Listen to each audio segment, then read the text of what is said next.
ශ්‍රී Lanka Telecom සහ මොබිටෙල් සේවා එක්තැන්ව SLT Mobitel ලෙසින් අලුත් ගමනක SLT මොබිටෙල් එකම එක සබැඳියාව. කොරෝනා වෛරසය 99.9% දක්වා විනාශ කිරීමට උපකාරී වන සර්ෆ් එක්සෙල් හයිජීන් බූස්ටර්ස්.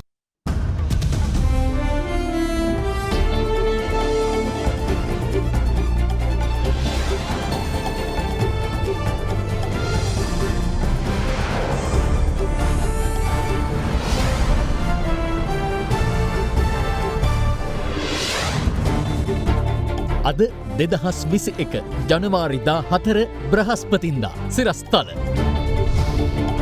දකුණු හා අග්නිදිග ආසියාවේ විශාලතම ටයර් කර්මාන්ත ශාලාව ජනපති විවෘත කරයි. මෙරට කොවිඩ් ආසාදිතයන් 50,000 ඉක්මවයි. වෛද්‍ය පාදනියත් ආශ්‍රිතයෙකු වෙයි. උකුස්සා අනාවරණයෙන් පසු අවන්ති ළමා නිවාසයේ ප්‍රධාන පාලිකාව අත්අඩංගුවට. දරුවා සපාකෑ සුනකයාට පියා වෙඩි තබලා මව හිස් පතරම් කොපු රැගෙනයයි. පොලිසියට යන්න එපා ගුවමට. සමාව ගත්තමට වැඳලා. ඇල්කොහොල් අඩංගු හෑන්ඩ් සැනිටයිසර් භාවිත කරන්න. ලෙඩ රෝග ඇති කරන විෂ බීජවලට එරෙහිව සටන් කරන්න. හඳුන්වා දීමේ මිල රුපියල් 350යි.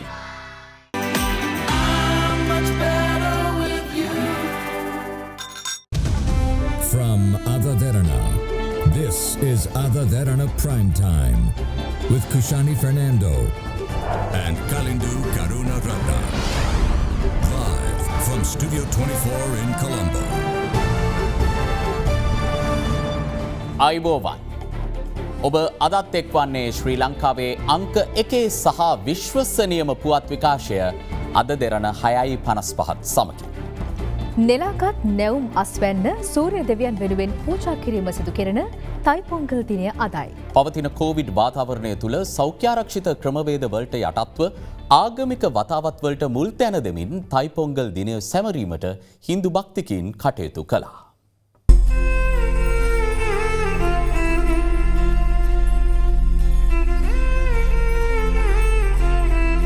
හින්දු දිනදර්ශනයට අනුව නව අවුරුද්දක ආරම්භය සනිටුහන් කරන තයිපොංගල් දිනය දෙමළ ජනතාව සමරනු ලබන වඩාත් උත්කර්ෂවත්ම උත්සව අතරින් එකක්.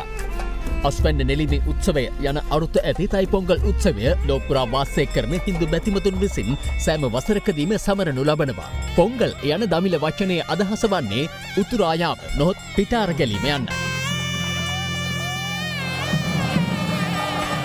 හින්දු භක්තිකයන් තම පළමු අස්වැන්න සූර්යයට පූජා කිරීම මේ සූර්ය මංගල දිනයේදී සිදු කරනවා.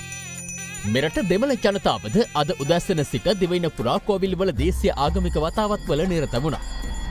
නමුත් මෙවර තයිපොංගල් දිනය සැමරීමට සිදුවන්නේ පවතින කොවිඩ් වාතාවරණය තුළ සෞඛ්‍යාරක්ෂිත උපදෙස්වලට අනුවයි.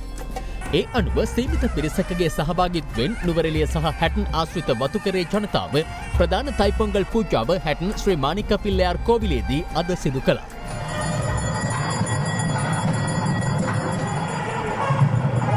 මේ අතර කොවිඩ් අවදානම හේතුවෙන් වවුනියාව දිස්ත්‍රික්කයේ ඇතැම් ප්‍රදේශ හුදකලා කිරීම නිසා නගරයේ කෝවිල්වල අද තයිපොංගල් පූජා නොපැවැත්වුණු අතර ගම්මාන හා නිවාසවල සීමිත පිරිසකගේ සහභාගිත්වයෙන් ආගමික වතාවත් සිදු කෙරුණා. මේ අනුව කොවිඩ් ව්‍යාප්තිය හේතුවෙන් හින්දු භක්තිකයින් බොහෝ දෙනා අද කෝවිල්වලට නොයා නිවස්වලට වී මෙලෙස තයිපොංගල් සමරනු ලැබුවා. මෙරට සමස්ත කොවිඩ් ආසාදිතයින් සංඛ්‍යාව ඊයේ රාත්‍රියේ 5,000 සීමාව ඉක්මවා ගියා. 50,000 සීමාව ඉක්මවා ගියා. වසංගත රෝග විද්‍යායකගේ සඳහන් කළේ ගත වූ දිනේදීත් මෙරටින් කොවිඩ් මරණ 3ක් වාර්තා වූ බවයි. මේ අතර රජයේ වෛද්‍ය නිලධාරීන්ගේ සංගමේ සභාපති විශේෂඥ වෛද්‍ය අනුරුද්ධ පාදෙනිය මහතාද කොවිඩ් ආශ්‍රිතයෙකු බවට හඳුනාගෙන තිබෙනවා.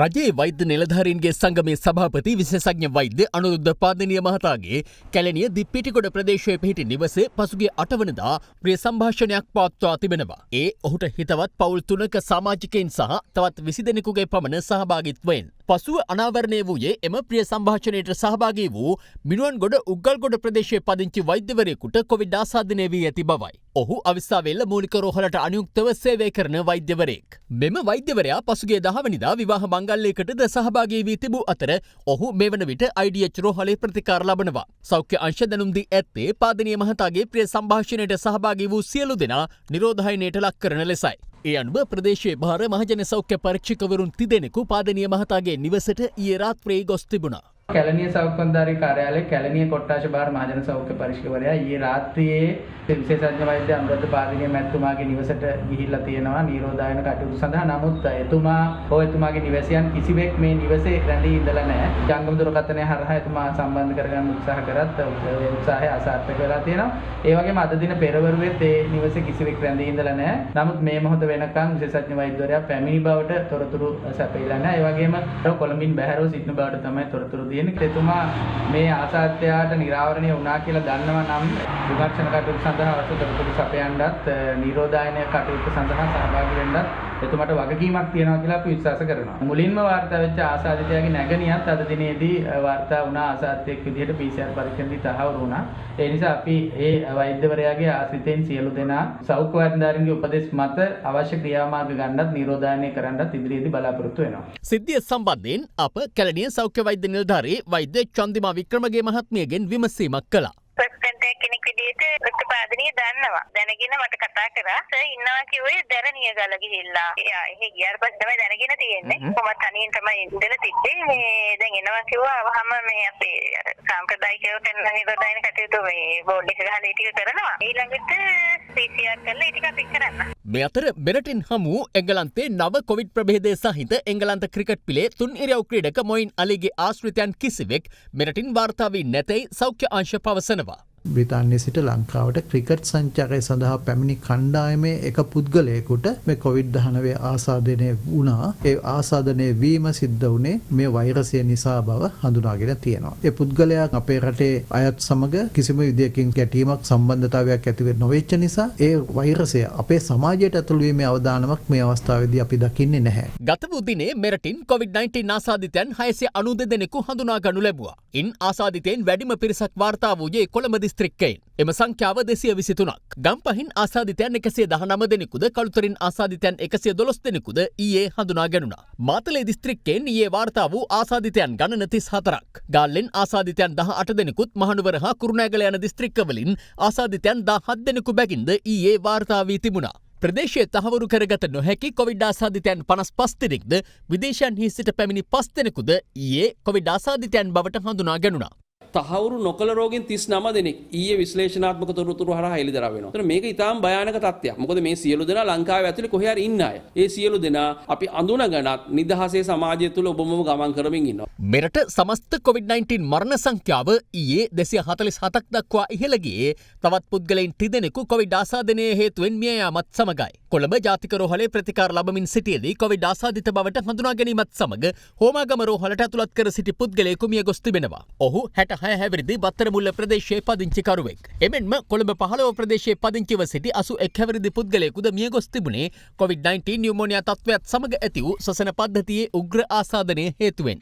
කොළඹ 10 ප්‍රදේශයේ පදිංචිව සිටි 89 හැවිරිදි කාන්තාවක් කොළඹ ජාතික රෝහලට ඇතුළත් කිරීමේදී මිය ගොස් තිබුණා. සෞඛ්‍ය අංශ සඳහන් කළේ කොවිඩ් නියුමෝනියා තත්ත්වයේ හේතුවෙන් ඇය මිය ගොස් ඇති බවයි. රාජ්‍ය සහ පුද්ගලික ආයතන 2823ක් බස්නාහිර පළාත් තුළ පරීක්ෂාවට ලක් කළා.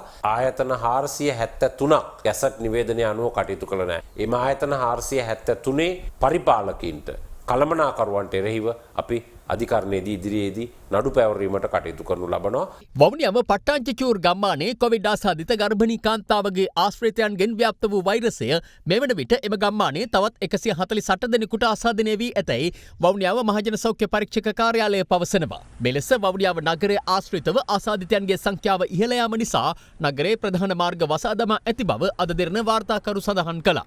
එමෙන්ම වවුනියාව මහ රෝහලේ සාත්තු සේවකයෙකුට සහ රෝහල් කාර්ය මණ්ඩලයේ කළමනාකරණ සහායකවරයෙකුට දෙනෙකුටද වෛරසය ආසාදනය වී තිබෙනවා. මොනරාගල දිස්ත්‍රික් මහරෝහලේ නේවාසිකව ප්‍රතිකාර ලැබමින් සිටි රෝගීන් තිදෙනෙකුට කොවිඩ් ආසාදනය වූ බවට ඊයේ පස්වරුවේ හඳුනා ගැනීමත් සමග රෝහලේ වාට්ටු අංක 6 සහ 11 සේවය කළ වෛද්‍යවරුන් හෙදියන් සහකාර්ය මණ්ඩලය නිරෝධායනයට යොමු කෙරුණා. නමුත් එහි සේවය කළ සුළු සේවකයින් නිරෝධායනයට යොමු කිරීමට රෝහල් බලධාරීන් පියවර නොගැනීම නිසා සුළු සේවකයින් 162 දෙනෙකු අද පෙරවරුවේ රාජකාරිවලින් බැහැරව විරෝධතාවයේ නිරත වුණා.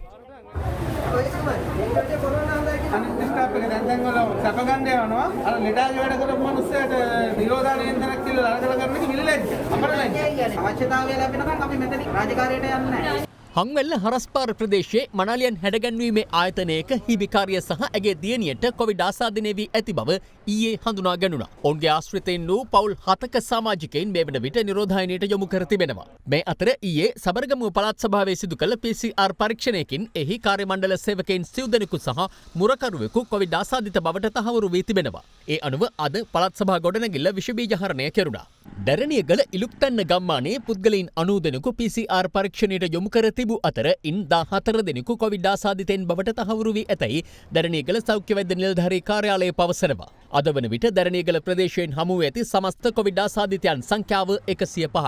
තයිපොංගල් දිනේ නිමිත්තෙන් ඉන්දියාවේ ජනප්‍රිය නළුවෙකු රංගනයෙන් දායක වන චිත්‍රපටයක් නැරඹීමට පැමිණි තරුණ පිරිසක් අද උදෑසන සිට එම සිනමා ශාලාව ඉදිරිපිට රැඳී සිටියේ සෞඛ්‍ය ආරක්ෂිත උපදෙස්ද අනුගමනය නොකරමින්. පසුව එතනට පැමිණි හැටන් පොලිසිය නිලධාරීන් තරුණයින් පිරිස යලි නිවෙස් වෙත යොමු කරනු ලැබුවා. මේ අතර සෞඛ්‍ය සේවා අධ්‍යක්ෂ ජනරාල් වෛද්‍ය අසෙල ගුණවර්ධන මහතා අද මහනුවර දළදා බාලිකාව වැඳ පුදා ගැනීමෙන් අනතුරුව මාධ්‍යයට අදහස් පළ කළා. සාමාන්‍යයෙන් දිනකට කොරෝනා රෝගීන් 500ක් 600ක් අතර වාර්තා වෙනවා. දැන් බස්නාහිර පළාතෙන් වාර්තා වෙන එක ඇත්තටම මොකක් අඩු වෙලා තියෙනවා. බස්නාහිර පළාතෙන් ගිය රෝගීන්ගෙන් එන ආශ්‍රිතයන්ගෙන් තමයි දැන් තැන් වලින් වාර්තා වෙන්නේ. සමාජ පැතිරීමක් කියලා තාම අපි නිර්වචනය කරලා නැහැ. මේ අතර අද දිනේදී තවත් COVID-19 ආසාදිතයින් 354 දෙනෙකු අලුතින් හඳුනා ගැනුණා. ඒ අනුව මෙරට සමස්ත කොවිඩ් ආසාදිතයන් සංඛ්‍යාව 50583 දෙනෙකු දක්වා ඉහළ ගොස් තිබෙනවා. ඉන් 43747 දෙනෙකු පූර්ණ සුවය ලබා ඇති අතර තවදුරටත් රෝහල්ගතව ප්‍රතිකාර ලබන්නේ 6589 දෙනෙකු පමණයි. මෙරට සමස්ත කොවිඩ් මරණ ගණන 247ක්.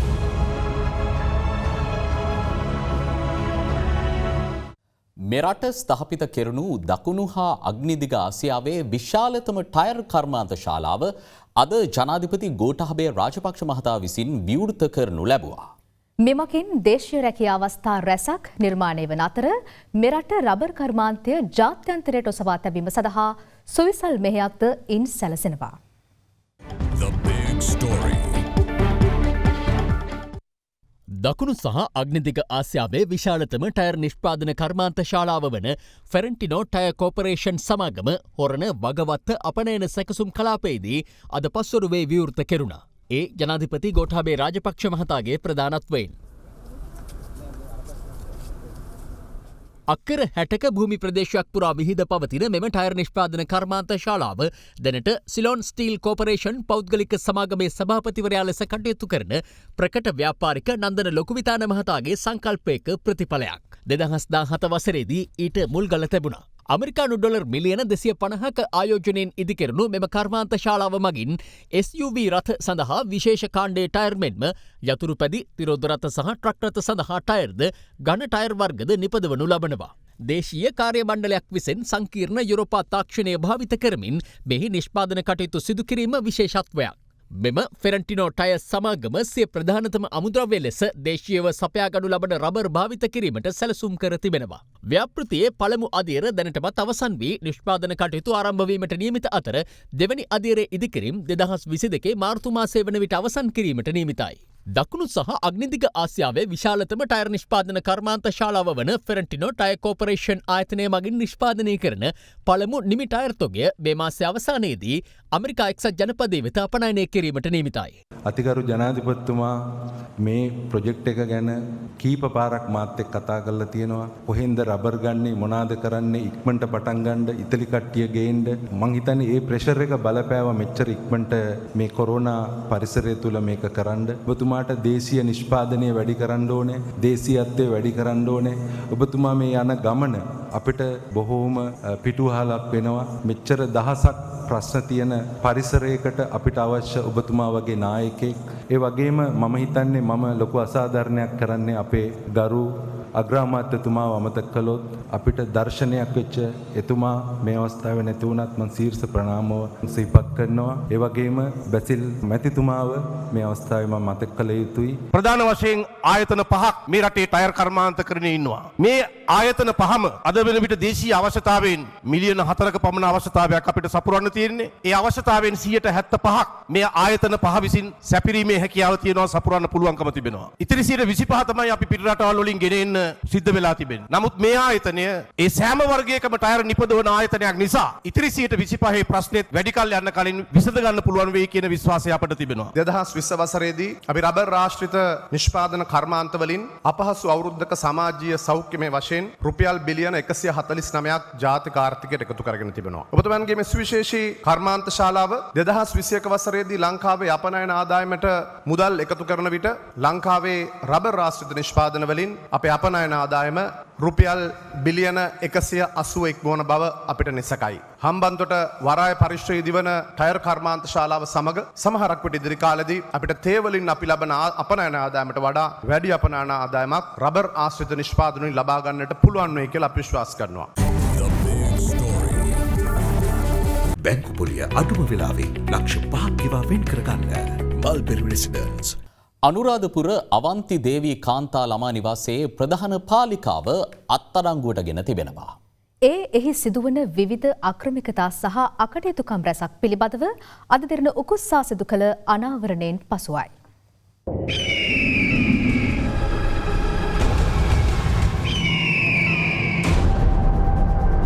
මේ අනුරාධපුර නගරයේ පිහිටි අවන්ති දේවී කාන්තා ළමා නිවාසයයි.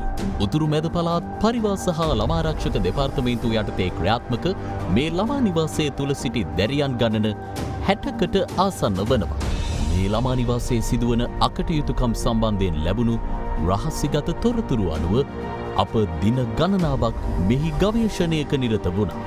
අප සොයාගත් විවිධ සිද්ධීන් උකුස්සා රටට හෙළි කරනු ලැබුවේ ඊතා වගකීම් සහගතමයි.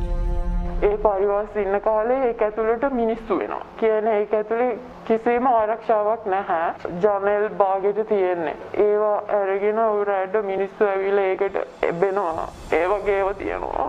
ඒ කියන්නේ ජනෙලයි නේ. නිදියන් ඉන්න ඒ කට්ටිය අත අල්ලලා තියෙනවා. එක දවසක් ඇතුළටම ආවා. නෑ අඩුම ගානේ අපිට ජනෙල් ටිකවත් අදලා දුන්නේ නෑ.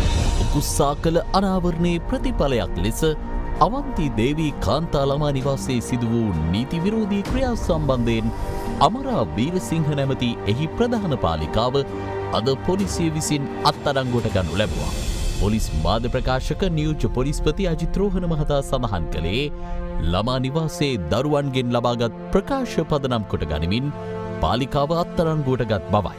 අනුරාධපුර අවන්ති දේවී ළමා නිවාසයේ සිද්ධිය සම්බන්ධයෙන් දෙරණ රූපවාහිනී නාලිකාව මීට ඉහතදී අනාවරණය කර තිබුණා. මෙම ප්‍රවෘත්තියත් සමගම ළමා නිවාසයේ සිටින ළමුන් 52කගේ පමණ ප්‍රකාශ සටහන් කර තිබෙනවා. ඒ වගේම එම ප්‍රකාශ වලින් සිදුවීම් කීපයක් අනාවරණය වුණා. ඉන් එක් සිද්ධියක් වන්නේ මෙම ළමා නිවාසයට යෝගා ව්‍යායාම සඳහා පැමිණි යම්කිසි පුද්ගලයෙකු යම් ආකාරයකට මෙහි සිටි ළමුන් කිහිප දෙනෙක් අපයෝජනයට ලක් කර ඇති බව.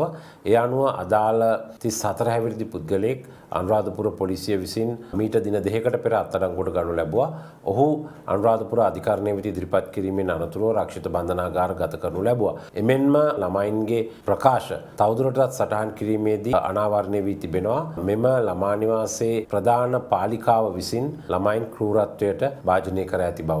ඒ නිසා ළමා නිවාසයේ ප්‍රධාන පාලිකාව වන 57 හැවිරිදි තැනැත්තිය අද දින උදෑසන 10:30ට පමණ එම ළමා නිවාස පරිශ්‍රයේදී අනුරාධපුර පොලිසිය විසින් අත්අඩංගුවට ගෙන තිබෙනවා. හෙට දිනේදී අධිකරණය වෙත ඉදිරිපත් කර රක්ෂිත බන්ධනාගාර ගත කිරීමට නියමිතව තිබෙනවා. අවන්ති දේවී කාන්තා ළමා නිවාසයේ සිදු වූ නීති විරෝධී ක්‍රියාවලට සම්බන්ධ වූ සෙසු පුද්ගලින්ට එරෙහිවද නීතිය ක්‍රියාත්මක වන තුරු උකුස්සා අවධානය. කොළඹ වරායේ නැගෙනහිර පර්යන්තයේ පාලනයෙන් 49%ක් විදෙස් ආයෝජකයින් සඳහා ලබා දීමේ රජයේ තීරණය සම්බන්ධයෙන් අදත් පාර්ශව කිහිපයක්ම අදහස් පළ කළා. දකුණු කොළඹ වරායේ නැගෙනහිර ජැටි ඇතුළු මේ රටේ වරාය තෙල් ටැංක ටික ගුවන්තොටුපළ කොළඹ තියෙන හොඳම ඉඩම් ටික ඇතුළු මේ රටේ අවසාන රාජ්‍ය දේපල පද්ධතියත් පිට රටියන්ට විකුණා දැමීමේ මෙහෙයුමක් ආණ්ඩුව පටන් අරන් දී දරුවන්ට රටක් ඉතුරු කරනවද නැද්ද කියන අභියෝගය අපි ඉස්සරහා තියෙනවා. හැබැයි මේගොල්ලෝ කොහෙද හිටියේ දන්නේ නැහැ හම්බන්තොට වරාය විකුණනකොට. බැනර් ඉස්සුවේ නැහැ, කතා කරේ නැහැ, හැංගිලා හිටියා. හම්බන්තොට වරාය අවුරුදු 99 දෙකකට චීනට දීලා තියෙනවා. ගෝඨාභය රාජපක්ෂ මැතිතුමා එනකන් අපේ හමුදාවටවත් ඒකට ඇතුල් වෙන්න පුළුවන් කමක් ලැබුණේ නැහැ. කොළඹ වරාය එතුමා විකුණන්නේ නැහැ කියලා ප්‍රතිඥාවක් දුන්නා. එතුමා රාජ්‍ය සහ පුද්ගලික ආයෝජනයක් එකේ සමාගමක් හැටියට යන්නේ අපිට 51%ක් දෙනවා පාලනයේ වරාය අධිකාරිය කරන්නේ. වරාය අධිකාරිය මගින් නැගෙනහිර පර්යන්තය අලුතෙන් වැඩි දියුණු කරා. ගැඹුරු නැව් ගෙන්න ගන්න පුළුවන් තත්ත්වයට පත් කරා. මේ ගෙවුණු කාලය තුලත් විශාල ආදායමක් ලබලා තියෙනවා. ඒ නිසා පාඩු ලබනවා කියන කතාවක්වත් කරගෙන යන්න බෑ කියන කතාවක්වත් මෙතන නැහැ. ඉතා පැහැදිලි අපිට මේක මේ වෙන දේශපාලන තත්ත්වයක් උඩ තමයි දෙන්න වෙලා තියෙන්නේ. චීනයට හම්බන්තොට වරාය 99 අවුරුදු පදනමෙන් බදු දීම එකට රනිල් වික්‍රමසිංහ මහත්තයා ප්‍රමුඛ පෞද්ගලික යහපාලන විගඩමත් වගකිව යුතුයි. ඉතා පැහැදිලිවම කියන්න ඕනේ මේක පෞගිය ආණ්ඩුවට බෝලෙ බස්සන්න එපා. බදු දීමක් වුණොතින් අවුරුදු 33කින් හරි අවුරුදු 50කින් හරි අවුරුදු 99කින් හරි යලි මේ රටට අයිති වෙනවා. නමුත් මේගොල්ලන් 149ක් 150ක් දෙනවා කියන්නේ සදාකාලිනව මුළු එකම විකුණන්න නැති වුණාට භාගයක් විකුණනවා කියන. එතකොට මෙතනදී රැවැට්ටීමක් තමයි කරන්නේ. ගේම් ප්‍රෝ කියලා කොම්පැනියක් තියෙනවා වර්ජින් අයිලන්ඩ් වල ගේම් ප්‍රෝ කොම්පැනියෙන් තමයි පහුගිය යහපාලන ආණ්ඩුවට හම්බන්තොට වරාය ගන්න සල්ලි දීලා තින්නේ. හැබැයි ගිවිසුම අසං කරලා තින්නේ චයිනා මර්චන්ට් කියන කොම්පැනියත් එක්ක. ඕවා අපි කතා කරලා නැහැ තාම ඉදිරියේදී අපි කතා කරලා පෙන්නනවා. හැබැයි මේ රාජ්‍ය නායකයා ස්ථිරව කියලා තියෙනවා කවදාවත් මේ රටේ දේපල පිටරට විකුණන්නේ නැහැ. අපේ වරාය 75 කන්ටේනර් ට්‍රාන්ස්ෂිප්මන්ට් එක වෙන්නේ ඉන්දියාව නිසා. ඉන්දියාවට යන්න ඕන කන්ටේනර් ටික ලොකු ලොකු කොළඹ වරාය දාලා යනවා. ඊට පස්සේ ඉන්දියාව පොඩි නම යවලා ඒක ලබා ගන්නවා. දකුණු ඉන්දියාවේ වරාය සංවර්ධ කරා නම් මේ බිස්නස් එකක් නැති වෙනවා. අපි වරාය වහන්න වෙයි. ඒ නිසා ඉන්දියාව තරහ කරගන්න එපා. ඉන්දියාවත් එක්ක දිනුනෙමු. ඉන්දියාවේ රජය මේක බල කරලා නැහැ. මේක පහුගිය රජය ඇත්තටම ඉන්දියාවේ රජයට බල කරලා දාගත්ත බාල්දියක්. එතකොට මේ වගේ මූලික කටයුතු කෙරිලා තියෙනවා. දැන් මේවා නතර කරගැනීමේ වගකීම තමයි අපිට පැවරලා. ඉතින් අපිට කියන්න බෑනේ ඒ කාලේ දීපු හින්දා දැන් ඉතින් අපි දීලා දානවා කියලා පහුගිය කාලේ වගේ වග කියන්න නැති රජයක් නෙමෙයි මේක. මේක ජනතාවට වග කියන රජයක්. ඒ නිසා මේක සුදන්න සිද්ධ වෙලා තියෙනවා. ඒක අපි විසඳනවා. නිවසක ඇති කරන සුනකයෙකු වෙඩි තබා මරා දැමීමේ පොතක් දඹුල්ල ප්‍රදේශයෙන් වාර්තා වනවා. සුනකයාට වෙඩි තැබූ පුද්ගලයා මේ වන විට ප්‍රදේශයෙන් පලා ගොස් සිටිනවා.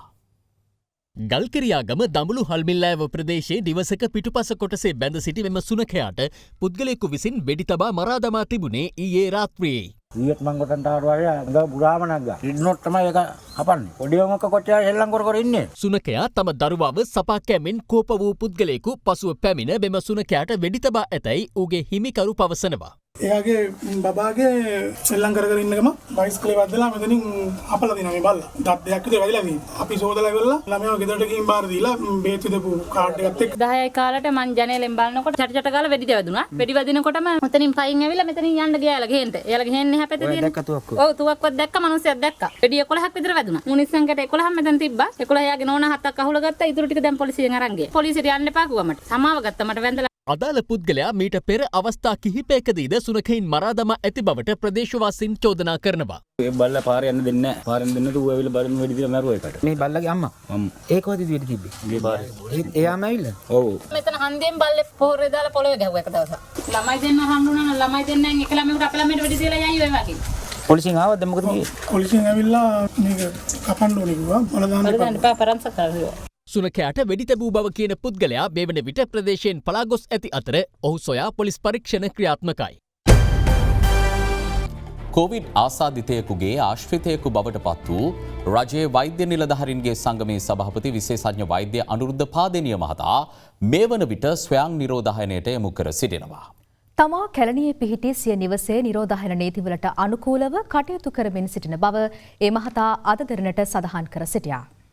PHI මහත්තයා එන වෙලාවෙ මම කොළඹින් පිට තමයි ගිහිල්ලා හිටියේ. අපේ ගෙදර මෙහෙකරුවා මාස 6කින්වත් ගෙදර ගිහින් තිබ්බේ නෑ. ඒ එතුමේ එයාව ගමේ යවන එක බස් එකේ කරපුවාම යම් කිසි විදිහකින් මේ රෝගයේ පැතිරීම පිළිබඳ අවධානමක් තියෙන නිසා මම මගේ වාහනෙන් රත්නපුරට ගිහිල්ලා ඇරලවලා ආවා. ඉතින් ඒ අතරතුර තමයි මේ කියන PSI මහත්මයා ඇවිල්ලා තියෙන්නේ. ඊට පස්සේ මම ගෙදර ඇවිල්ලා ඉන්නේ. ඒ ගියේ මගේ වාහනයෙන්මයි. මම මග ප්‍රදීමක් සිද්ධ කරලා නැහැ. ඒට උදේ මගේ PCR පරීක්ෂණයක් කරනවා. ඒකත් මම ගෙදර ස්වයං නිරෝධායන වෙලා ඉන්නවා. මහරගම නගරයේ බස් නැවතුම්පොළ ආශ්‍රිතව සහ ඒ අවට වෙළඳ සැල් ඊයේ රාත්‍රියේ ඉවත් කිරීමට යාමේදී නොසන්සුන් තත්ත්වයක් ඇති වුණා. පොලිසියේ මැදිහත් වීමෙන් තත්ත්වය පාලනය වුවත් වෙළඳුන් පැවසුවේ හදිස්සියේ සිදු කළ ඉවත් කිරීමෙන් තමන්ට දැඩි පාඩු සිදු වූ බවයි. මහරගම නගර සභාවට අයත් පැරණි බස් නැවතුම්පොළ භූමියේ හා ඒ අවට පවත්වාගෙන යන අනවසර වෙළඳ සැල් ඉවත් කිරීමට යාමත් සමග නගර සභා සේවකයන් හා වෙළඳුන් අතර ඊයේ රාත්‍රියේ උණුසුම් තත්ත්වයක් හටගත්තා. මහරගම නගර සභාවේ සභාපති ටිරාජ් ලක්රුවන් මහතාද එම ස්ථානයට පැමිණ සිටිනු දක්නට ලැබුණා. ඔහු පැවසුවේ එම ස්ථානයේ සහ පමුණුව පාරේ ඇති වෙළඳ සැල්ද ඉවත් කළ යුතු බවයි. එහිදී ඇති වූයේ උණුසුම් වචන හුවමාරුවක්.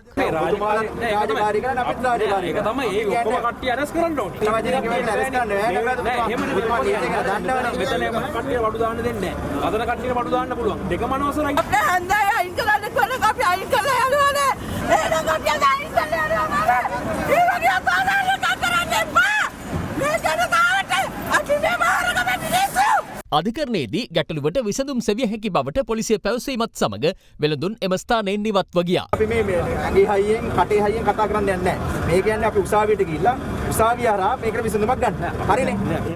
කෙසේ වෙතත් අද පෙරවරුවේ එම ස්ථානයට පැමිණි වෙළඳුන්ට සිය වෙළඳාම් කර ගැනීමට හැකි වූයේ නැහැ. මහරගම නගර සභාවේ හිටපු සභාපතිනි කාන්ති කොඩිකාර මහත්මිය සහ වත්මන් නාගරික මන්ත්‍රීවරුන් අද පෙරවරුවේ එම ස්ථානය නිරීක්ෂණය කළා. ඔවුන් පැවසුවේ අලුතින් එම ස්ථානයට පැමිණි වෙළඳුන් හේතුවෙන් වසර ගණනාවක් තිස්සේ වෙළඳාමේ නිරත පුද්ගලයින්ට අසාධාරණයක් වී ඇති බවයි. මම දන්නේ ලංකාවේ ශ්‍රේෂ්ඨවාදියෙක් අල්ලන්නවත් මෙච්චර පොලිසියෙන් ගිහිල්ලා නැහැ. නමුත් ඉතිරෙද්ද එලාගෙන බඩු විකුණන මිනිහා වේලවන්න ඊයේ පොලිසිය 600ක් විතර යදෙව්වා. මෙවැනි තත්ත්වයක රටේ ජනතාව ඇදලා දැමීම මහා අපරාධයක්. මේ වෙනකොට ජනාධිපතිතුමත් එක්ක අපි කතා කරලා අපේ පරණේ සැලසුම් ක්‍රියාත්මක කරන්න අපි ඉදිරියේදී බලාපොරොත්තු වෙනවා. මේ සම්බන්ධයෙන් මහජන ආරක්ෂක අමාත්‍ය රියාඩ්මිරාල් ආචාර්ය සරත් වීරසේකර මහතාගෙන් අප විමසීමක් කළා. මේ ඉදම භූමිය අයිති නගර සභාවට නම් නගරාධිපති ඇතුළු නගර සභාව තමයි මේක කාටද දෙන්න ඕනේ කියලා තීරණය කරන්න ඕනේ. ඉතින් මම කලේ මේ මිනිසුන්ගේ ආරක්ෂාව සඳහා ඒ නගරාධිපති සහ නගර සභාවෙන් අලුතෙන් ඇතිවෙච්ච ස්ථානයේ වෙළඳ කටයුතු කිරීම සම්බන්ධයෙන් තීරණයක් ගන්න අතුරු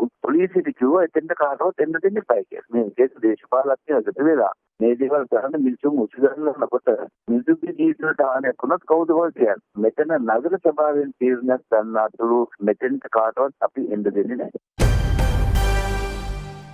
තවත් පුවත් කිහිපයක් දැන්. රාගල නගරේ උඩුපුස්සල්ලාව මාර්ගයේ ඉදිකර තිබෙන මහල් 8කින් සමන්විත ගොඩනැගිල්ලක් අවදානම් තත්ත්වයේ පවතින බව ඒ අවට නිවාසවල පදිංචිකරුවන් පවසනවා. වලපනේ ප්‍රාදේශීය සභාව ප්‍රකාශ කර ඇත්තේ මෙම ගොඩනැගිල්ලේ ඉදිකිරීම සඳහා නිසි අවසරයක් ලබාගෙන නොමැති බවයි. දිවයිනේ ප්‍රදේශ රැසක යලි හිස ඔසවා ඇති සේනා දළඹු ඕදුර මේ වන විට අම්පාර දිස්ත්‍රික්කයේ බඩයිරඟු වගාවන්ටද දැඩි හානිගෙන දෙමින් පැතිර ගොස් තිබෙනවා. මෙරට විශ්වවිද්‍යාලයක් විසින් පළමු වරට ස්ථාපිත කරන ලද ග්‍රන්ථ ප්‍රකාශන ආයතනය කොළඹ සෞන්දර්ය කලා විශ්වවිද්‍යාලය මගින් ඊයේ දින විවෘත කරනු ලැබුවා. ඒ විශ්වවිද්‍යාල ප්‍රතිපාදන කොමිසමේ සභාපති මහාචාර්ය සම්පත් අමරතුංග මහතාගේ ප්‍රධානත්වයෙන් පිළියන්දල බෝකුන්දර වීරසිංහ මාවතේදී අධිවේගෙන් අපරීක්ෂාකාරී අයුරින් තනිරෝධයෙන් යතුරුපැදි ධාවනය කළ තරුණයින් 12 දෙනෙකු යතුරුපැදි 8ක් සමග අත්අඩංගුවට ගැනීමට පිළියන්දල පොලිසිය අද කටයුතු කළා. ඒත් සමගින් අපගේ ප්‍රධාන පුවත් විකාශය නිමාවට පත්වනවා. සුවදායි රාත්‍රියක්.